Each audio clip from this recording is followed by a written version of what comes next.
Secure Intelligence, where we talk about how businesses are using AI right now and what they're not thinking about when it comes to security. Welcome to episode 2, where we're going to talk about AI and about how most people are making decisions based on things that aren't true, right? So we'll deep dive into a couple of myths. We'll hear from Angel here, our co-host, and Alexa, and would love to hear what you all have been hearing out in the world when it comes to AI and what people think it can and can't do. So that being said, Angel, what is one of the first myths you've heard out there in the wild? Yes, the first myth that I always hear is people think that AI is smarter than humans. And it may seem like it's smarter than you just because it can do everything faster. You can probably tell ChatGPT, hey, can you find so-and-so, or can you convert this file to this, or update the code to do this.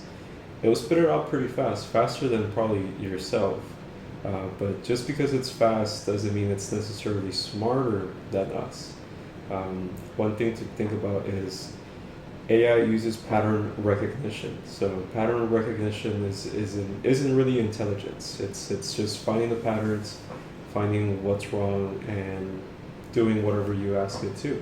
So it doesn't mean it's necessarily smarter. It just means that it's really good at looking at numbers and looking at data and processing that really quickly. So on that note, Mm-hmm. I've known some people, I know people that rely on AI as like their therapist. And it's interesting because what you just said, right, where it relies on patterns. AI and tools like ChatGPT, Gemini, Claude, it's all based on math. And what is the next likely word for it to generate? So it's like if you say, twinkle, twinkle, little, it's going to fill in the blank, star, because it knows that that's the most likely next word. Mm-hmm. And so we got to be careful, right? Because and this is what I tell my friends that rely on it as a therapist. It's only selecting the next likely word as an outcome and not necessarily giving you the best advice. And how does it know the next likely word? Well, it crunches thousands and thousands and millions of documents, of words, of data that's out there on the internet, of videos. And so in some way, the responses could be accurate, but it's all mathematical based. And that's where I think we have to kind of watch out. Have you all ever used AI, no judgment, but AI to kind of ask it personal questions like that, like as a therapist or something? I think for me, it's never really been that deep between the relationship of me and ChatGPT. I think the most it knows is probably like my name. But I wanted to talk about that as well because it also tailors their responses to what you want to hear. Yeah. So I've seen online people will talk to AI and will tell it their life story, and ChatGPT will respond. And if it's like a case where ChatGPT, it doesn't send a message that you don't want to hear, you could be like, oh, well, I think about it like this way. And then it's like, yeah, you're right. And, so you could be like the most terrible person in the world and ChatGPT will still be on your side. You know what I mean? You reminded me of episode 1, the last episode, where Angel said how he would be researching things and it would ask him, oh, do you want it prepared, like the output, the way a real professional would do it?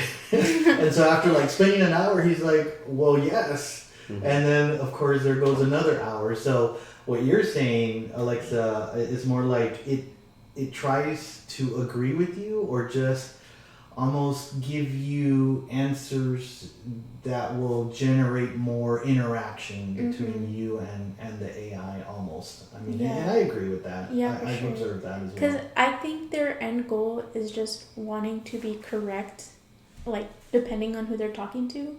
So if the person is tailoring a certain response to like, actually this is wrong, this is correct, and they'll be like, yeah, you're right, just so that there's no argument. Right. I feel like people don't really, ChatGPT doesn't argue back. It just sort of just like, okay. Have you ever asked it to argue back with you though?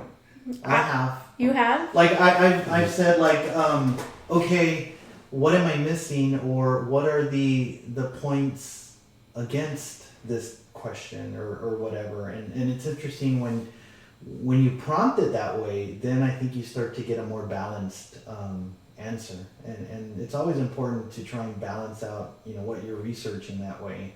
Mm-hmm. So I guess that's a good prompt hack, if you will, right? Like if you're asking it a question, maybe also include on there, what am I missing? What are the risks? What are the contrarian points to this? You could ask it and try and have a more balanced response, right?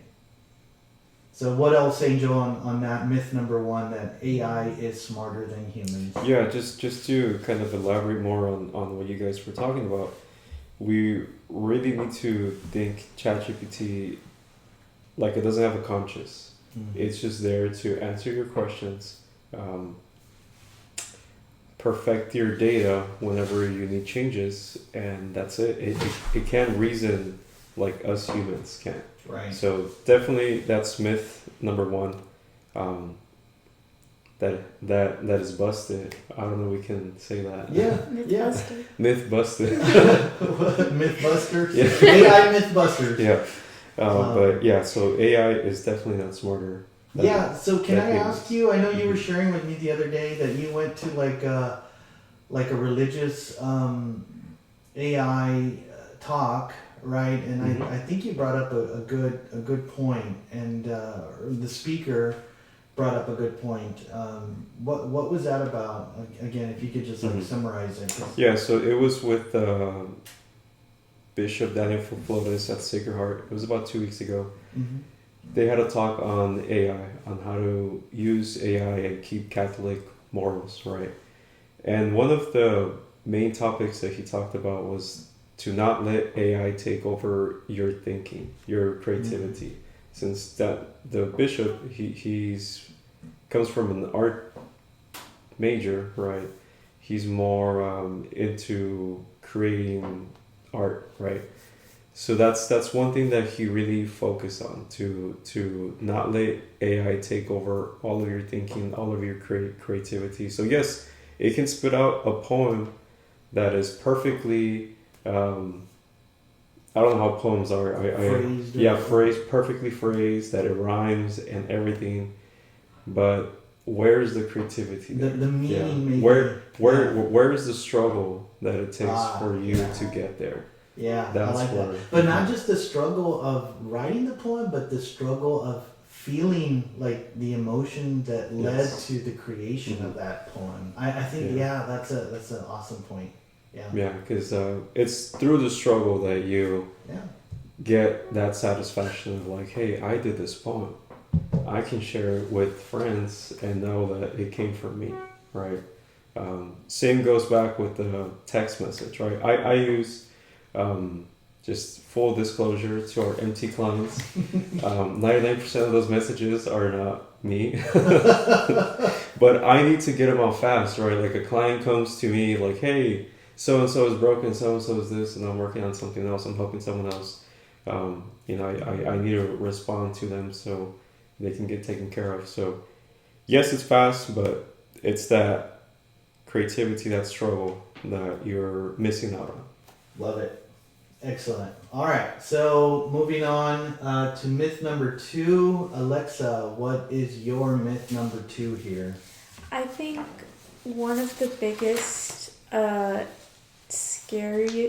scaries when AI came out is that it was gonna take everyone's job, and I feel like it was more targeted to people who are in software. So during the time when ChatGPT was like first coming out, it was like in my last semester of college, and I just remembered so many people would just use it and not think about it, and hello, and you go online and people are like, well, there's no point to, you know, becoming a coder, you know, becoming anything in software when AI can just do it.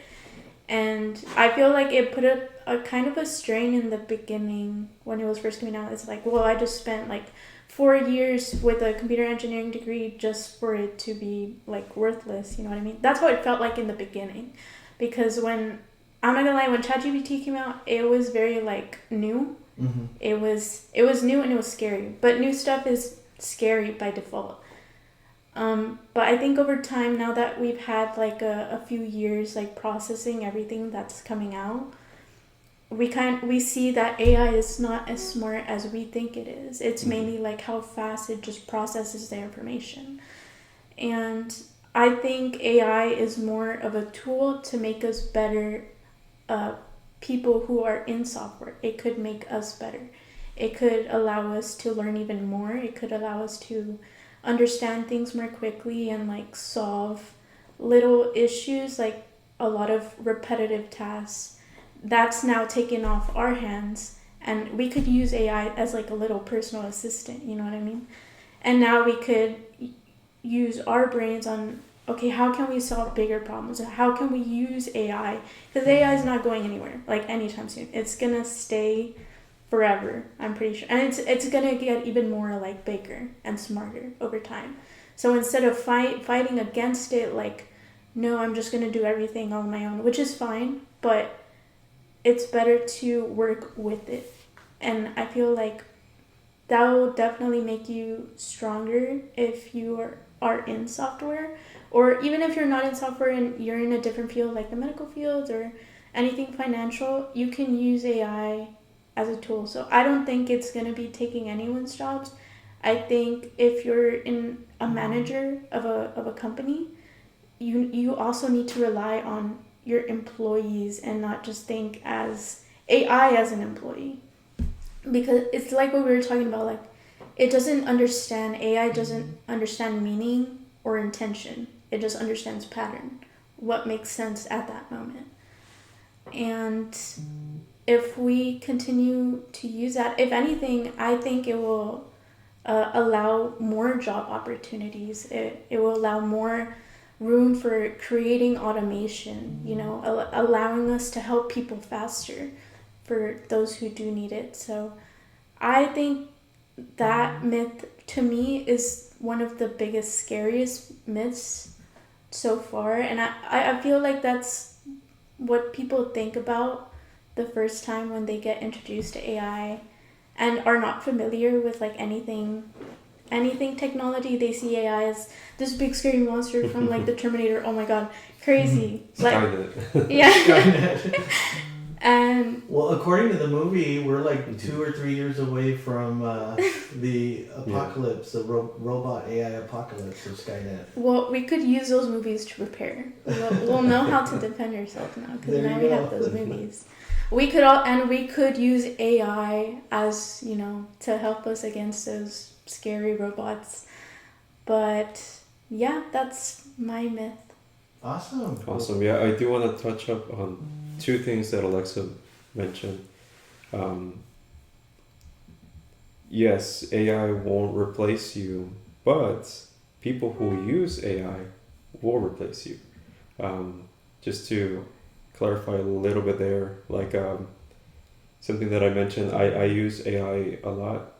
I think I can't even go a day without using it no more. But it does, AI-holic. yeah.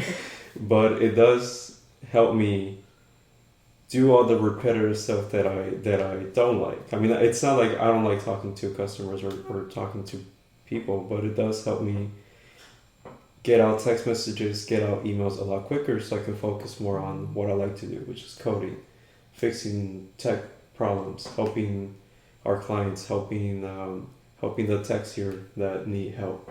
So it does definitely help there, where it replaces all like the repetitive stuff that I'm always doing. So it definitely helps there, and we won't get replaced. Our jobs are not going to get fully replaced, but we will get replaced by competitors using AI. That's definitely going to happen. Yeah, good points, and almost leading up into a myth I wanted to share too. But so what you're saying is like you rely on Chat GPT or other large language models, as they're called, to help with communication, right? And I think that's a very smart place to start. For individuals or businesses. Like when you look at what takes the most energy, the most effort, if you could have an agentic AI that goes and pulls data and then can quickly give answers, it saves a ton of time. And the other person, may not even see it as a negative experience, because like, let's get AI out of the picture for a minute. The old way of doing it is, hey, Angel, what's the status of XYZ, right? So then you got to pause what you're doing.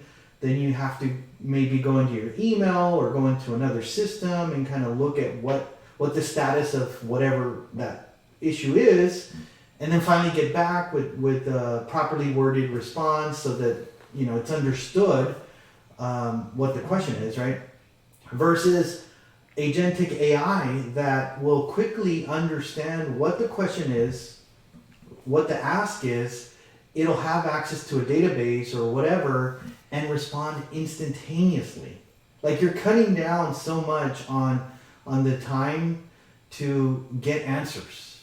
And so when implemented that way, I think AI doesn't replace the human to human interaction, right? We at the core of it, we're not trying to get away from that. We're just trying to enhance and make things easier and faster while providing answers. And I think that's going to benefit the overall experience, but there's a fine balance. And like I said, we don't want to completely eliminate a human in the loop, but we have to find the best ways to augment those tasks that do take a lot of significant time and effort to get things done easier and faster. Which leads into my myth. And my myth is that AI is just too dangerous to use. So in our previous episode, we were going over some of the risks associated with AI and data leakage, data spillage, data theft, cybersecurity. All very important and continue to be and will always be important. I don't think that's ever going away. And so on that point, people fear that AI is just going to leak all the data, like I mentioned, that it has access to databases or whatnot. It's just going to leak it instantly to the internet. And, ironically, that these types of concerns I hear are coming from individuals who are already using insecure systems. They're sending, sensitive information, PII data over email in unencrypted forms, right? Or maybe there's staff that are clicking links in emails that are phishing attempts in those emails, or opening up attachments from unknown senders. All very risky behavior. And of course, there's courses and, webinars and training to prevent that sort of stuff. But now with AI, we could implement AI to detect language in emails, detect certain behavioral traits of those emails and attachments, and block them. This goes beyond antivirus software. This goes beyond spam filters. Now I'm talking about AI that behaves and acts like a cybersecurity professional in your office, but it's like scanning your emails, and anything that is flagged as suspicious is quarantined or prevented from being delivered or flagged for review. So what I say then is, it's not that AI in of itself is too dangerous to use, but it's implementing it without proper planning. So I know this is more of a review, but if you use like a private GPT which is an LLM, large language model, that is hosted within your network. So it's like an off-site, offline version of a GPT in your company. And you have certain guardrails, and the systems it accesses are done safely. Maybe with the API tokens, and you're enforcing secure connections to and from those systems. You're reducing the risk overall of data leakage. Plus, you're enhancing your security posture for your office or for yourself. So I know that might be getting a little too technical. I don't want to scare anybody away, but just to know, and cover the fact that there are safe ways of implementing AI that'll help instead of maybe increase your risk exposure to your office or even to yourself, right? So AI isn't inherently dangerous. Bad implementation is. So that's the myth I wanted to just come right out and say. Do you think that level of danger will increase or decrease throughout like the couple years coming? Yeah. Oh, so I might be opening up a can of worms here, and so don't get any ideas, from to our listeners. But and we're already starting to see some of these things today. But just like we're talking about implementing AI to better defend and protect in a smarter way, the criminals are also using AI to better steal and better lie.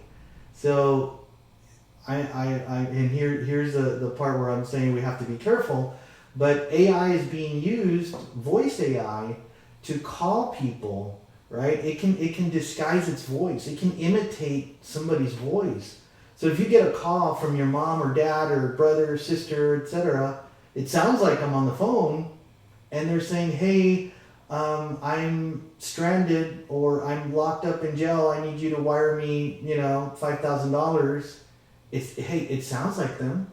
We already know phone numbers can easily be spoofed. So at that point, what do? Right? So yes, it's going to get worse. With or without AI, I will say. Criminals, it's always a cat and mouse game. People are always getting smarter on the bad side, and people are always getting smarter on the good side. And that's something that's going to continue forever and ever, is my prediction. Whenever there's tools, new tools, people find ways to use them in bad ways as well as in good ways. Just like a pen, right? This pen could be used both to write notes or to stab someone in their jugular. I know, kind of graphic, Yeah. but same thing with AI. AI can be used for good, or it could be used for bad, and it does involve just being up to date with the news and in the industry, and just proper implementation. If you're an office manager, I'm sure very soon we're going to start to see some certifications on AI implementation in the office, just like there are cybersecurity awareness trainings, in corporate America, in offices everywhere. So we're starting to see some of those webinars and courses coming out just for awareness. I think it's very important to stay up to date with those things. Yeah, so thanks. Do we have a myth number 4? Angel. Yes. Can AI be trusted in healthcare? So this is where things get a little bit interesting, because most people think, okay, AI is risky. Can it really help in medicine? Now, for me, my personal experience with AI and medicine is there's sometimes where I ask ChatGPT, hey, I'm feeling a little sick. These are my symptoms.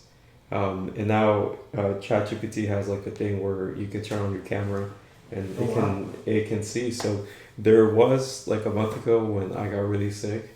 I had cough left and right, mucus, and I was in a pinch of times. TMI. So I went to Walmart and I'm like, this is a busy week. I need to get back up like in 3 days. So I turn on the video and I start walking through the aisles and it's telling me, okay, we'll find this. And I tell them, well, I'm taking this other medication too. Will this affect this? And it was immediately telling me like, yes, don't take this one, take this one because it has so and so ingredients, so it won't affect with this other medication that you are taking. So pick out like 3 types of medicines that I've never even heard of.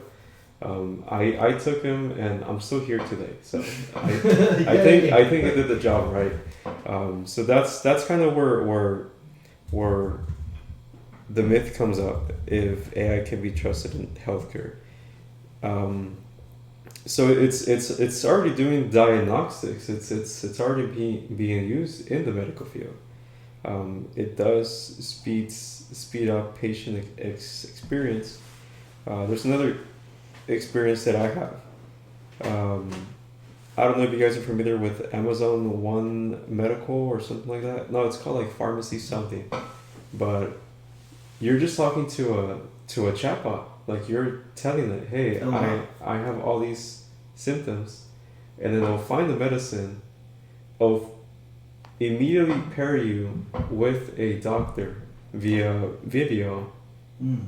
The doctor will confirm, like, hey, what the LLM said is correct.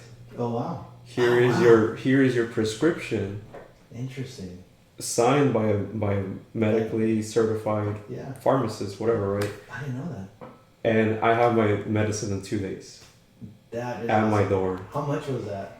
It was like $30. So for me to instead go to the doctor, well, first of all, call, right? Yeah. Call, get an appointment, go to the doctor, wait 4 or 5 hours, get Mhm. seen, get a prescription, wait another 7 days for HEB, CVS to get my prescription, drive to it, get it.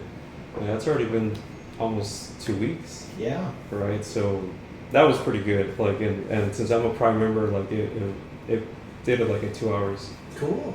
So that's where I see the benefit. Like AI is not too risky to be in the medical field. It's already smart enough to find those patterns that we were talking about, Yeah. and it's able to give that, hey, you need this or you need that. So I think the only risky part would be if we rely on AI solely for diagnosis, Mhm. right?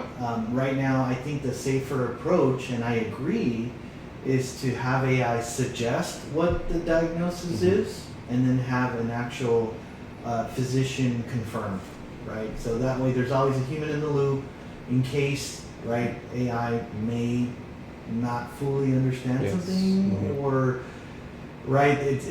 There's so many variables, and I think it makes a lot of people feel safer knowing Yeah. that we have Yeah, a going person. back to my 2 scenarios that I mentioned, I felt a lot more confidence in scenario B with the Amazon route because I did talk to a real person Okay. Yeah. right after, and they did confirm most of the stuff.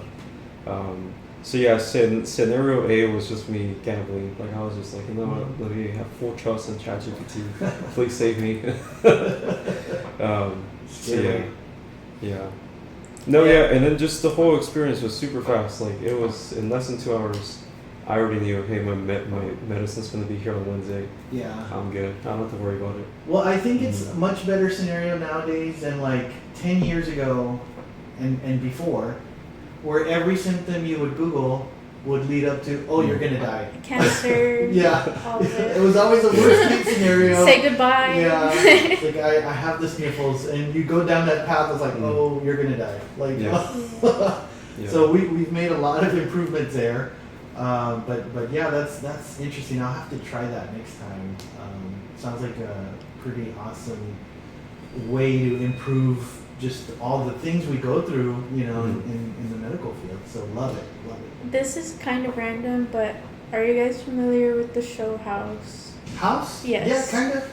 Okay. Very little. Yeah. So, for those who don't know, it's basically patients go into a hospital and the main character of the show, which is like a group of doctors, they try to come up with a diagnosis on what's wrong with them.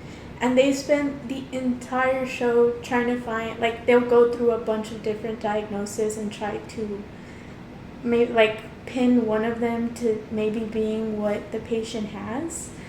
And sometimes it'll go on for like an episode or 2 episodes long.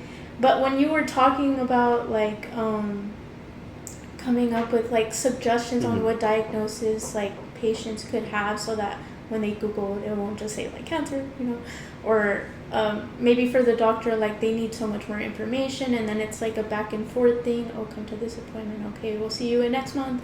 But like I'm just thinking about that show, like Dr. House probably would have had such an easier time if he had ChatGPT. Like, okay, the patient has a cough, a tummy ache. Give me a whole list of what it could be, and it just lists everything. I don't know, very there'd random. Be no show. It'd be done. There would be no show. So I think it was Dr. created. AI. It was created at the perfect time. Dr. So. AI. And then someone hacks the AI, and oh no. Yeah. It's over. It's over. Okay, myth number 5. Do you have number 5? Yes, number 5 is AI just means ChatGPT. So when someone just mentions the word AI, I think the first thing that people think of is ChatGPT. I think it is the T-Swift of all AI like applications, and to like the bare bone basic of ChatGPT is just you just talk to this chatbot and it gives you what you want to hear. Which is right, that's not wrong, but I feel like a lot of people aren't using AI to its full capability. It's able to do automation, it can be an agent, it could be, you can modify workflows, you can use it in integrating into your software applications. I feel it has a lot of opportunity to make your life a lot easier. But I feel people don't really talk about it because I feel like that gets more in the technical side of AI, which is kind of scary for those who are not in anything software. But I feel like it could really speed up whatever systems the medical field is using, like with appointment softwares, inventory systems. All of that so far before AI was on manual, and it would take away a lot of people's time. That's what they would do through their 9 to 5s, is inputting information. It's very manual. So, little side story, my family has a trucking company, and they still do everything through paper. Like everything, they mark the inventory all through, like not even Excel.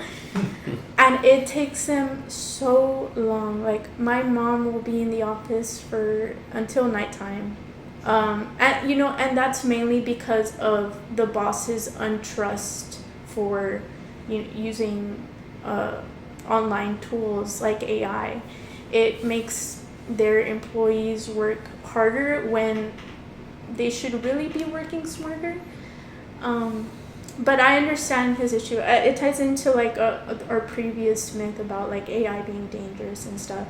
People just aren't used to that, especially if you spent your whole life like doing this one way, and then all of a sudden someone flips a switch. It's like, okay, we're doing it this way. Like people, it's gonna be really hard for people to really move on and build, like evolve. You just gave me an idea for maybe our next episode. Maybe we can have somebody on the show as a guest, and they can tell us how they're using AI in their business, in their company, and maybe talk about the difference it's made. So, when you talk about, your family's company, right, that's at one end of the spectrum, but like, let's look at somebody who's already begun using it, and some of the results that they're seeing. I think that would be really cool. So, listeners, if you are, in the area or even remote, and want to share your journey, something cool that you've learned, that you'd like to share with the community out there, please reach out, and we'd be happy to have you on for a few minutes and and listen to the things you've learned throughout your experience. So really cool stuff. Yeah. I had one myth to go. I know we talked about having 5 myths on this episode, and so before we wrap it up, I just thought of a 6th bonus myth here. As Alexa was sharing her myth. So the 6th one is that people may think AI is only for big companies, but that one is just flat out wrong. That is far from the truth, because if anything, it is the smaller business and businesses that would stand to benefit the most, right? So smaller businesses have less resources, maybe. They don't have a whole research and development department, R&D, but yet they need to compete with those bigger companies. So how do they compete? Well, AI is definitely the equalizing force here. With AI, a small business can automate social media postings, can generate content, can handle outbound lead calls, sales calls, can handle so much automation behind the scenes so that they can keep up, much like the bigger players can. They're bigger competitors. So it is a low cost of energy, low cost of entry to start to use AI and compete with those bigger organizations. So even a 5-person company with AI could operate like a company of 20 plus people. So keep that in mind, that AI is the biggest unfair advantage that small businesses have ever had. And I do want you guys to take that to heart, because it is honestly revolutionary and allows you to do so much more with so little. So that was our bonus little myth there. But it's been a really good episode and kind of dispelling some of these rumors and myths here. Yeah, so we've talked about all these myths. We debunked them, AI Mythbusters, and we debunked all of them. So if people are believing stuff that's wrong about AI, what are you doing about it? Are you taking advantage of it? There's already such a huge gap between people who are not using AI and people that are using AI. And we talked about this in the podcast, where we see how the difference in efficiency is between these two groups of people.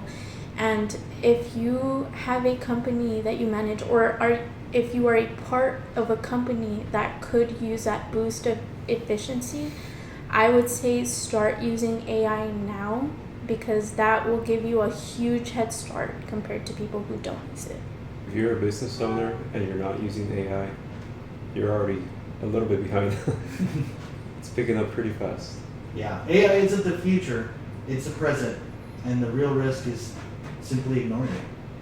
So remember, whether it's AI, security, or the future of your business, staying informed isn't optional. It's your edge. So until next time, stay secure, stay intelligent.